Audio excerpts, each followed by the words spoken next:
বন্ধু সিএম ভাইয়ের দোকান আসি। চম্পা আমি একটু দোকান থেকে আসি, মোটুর ফ্যাডের ভিতরে মাথা ঘুরতেছে।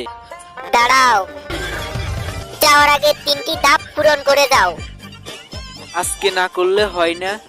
নাম্বার 1, এই চকটা দিয়ে একটা বৃত্ত এঁকে দেখাবা। আমার জন্য এটা কোনো ব্যাপারই না।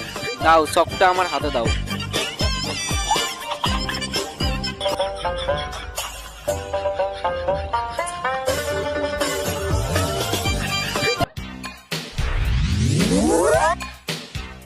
এই কুকুরটির আগে 100 মিটার দৌড় তোমাকে আগে শেষ করতে হবে।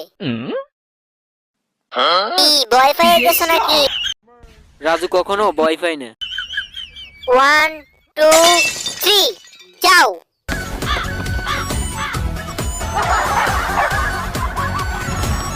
পরবর্তী